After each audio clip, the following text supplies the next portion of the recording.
Kim Si-min was a prominent Korean general during the Joseon dynasty. He is most famous for having defended Jinju Castle against the Japanese invaders during the 7 Years' War. Background: Kim Si-min was born in Chungcheong Province in 1554, the son of Kim Chung-gap. Historically, he is the 12th-generation descendant of the Goryeo dynasty general Kim Bang-jeong. Government: in 1578, Kim passed the government military examination and was appointed as a training official. When he inspected the available weaponry and soldiers, he found that none were satisfactory for proper training. Thus he went to see the Minister of War concerning the fact that the nation would be under peril if a sudden crisis occurred and the national soldiers were not ready. However, the minister replied that no such crisis can occur in such a peaceful time and that a strong military could frighten the peasants, and therefore rejected Kim's proposition of a well-prepared military. Kim continued to plead to the minister, but as he was constantly rejected, he removed his military clothing in front of the minister, stepped on them and left the room. In 1583, when Nitangji, the Jurchen-defect, rebelled against the Joseon government in Hwaeung, Kim rejoined the armed forces under General Jang Yeon-sin. As the second-in-command, he earned great merit in defeating the Jurchens,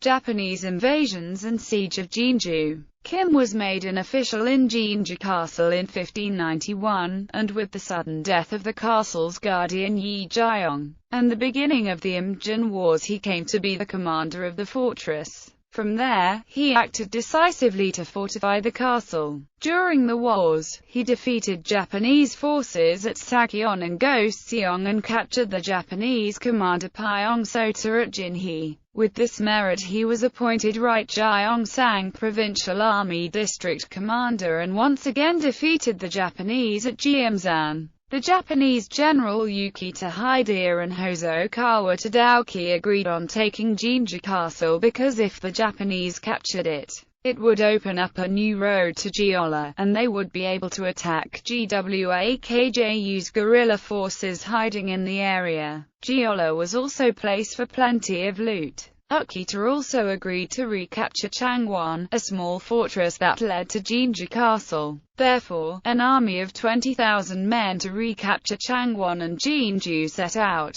The Japanese heartily approached Jinju Castle. They expected another easy victory at Jinju, but Kim defied the Japanese and stood firm with his 3,800 men. Again, the Koreans were outnumbered. Kim had recently acquired around 170 arquebuses, equivalent to what the Japanese used. He had his men trained with this new equipment and believed he could defend Jinju. The Japanese charged and began to bring ladders to scale the wall. They also brought a siege tower to try to gain the higher ground. As a counter, the Koreans unleashed massive volleys of cannons, arrows, and bullets. Surprised, Hosokawa tried another angle of approach by using his arquebuses to cover the soldiers scaling the wall. This still had no success because the Koreans ignored the bullets and smashed ladders with rocks and axes. When the Koreans began to lob mortars down at the Japanese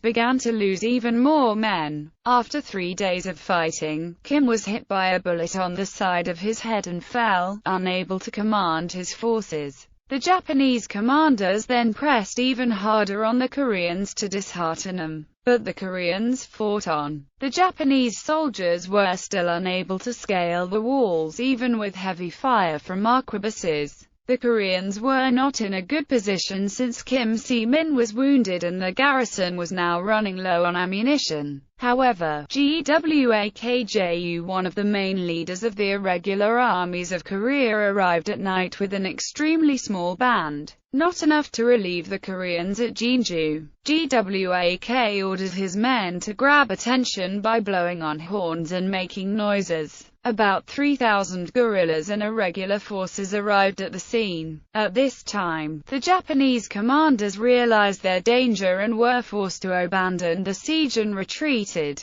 The irregular army was too small to relieve Jinju, but The retreat of Japanese soldiers heartened the Koreans, and the biggest thing earned from the siege was that the Korean morale was boosted greatly. Death. The Japanese general Yukita Hideo and Hosokawa Tadao, commanding 20,000 troops, surrounded and besieged Jinju Castle. For 7 days and nights, the 3,800 Koreans defending the castle repeatedly repelled and defeated the Japanese. But Kim was killed in action from an arquebus round to the head. In 1604, Kim was awarded the posthumous title Sangrak Gun. Popular culture. The Admiral Yi campaign of the video game Empire's Dawn of the Modern World portrays Kim as a close confidant of Yi Sun-sin. The game presents a minor alternate history in which Kim is successful in his defense of Jinju and lives to see the rest of the war. In the game he is present at the siege of Suncheon Castle and, along with Yu Seong-ryong and Lee Rusong, leads the combined Korean-Ming army to victory, killing Konishi Yukinaga at the same moment as Yi Sun-sin wins the Battle of Noryang. This is a further departure from history. The siege of Suncheon ended in failure for the Korean-Ming army. Neither Kim, Yu nor Lee were present, and Konishi survived the battle. Further, the siege did not occur concurrently with the Battle of Noryang, but rather took place 2 months prior.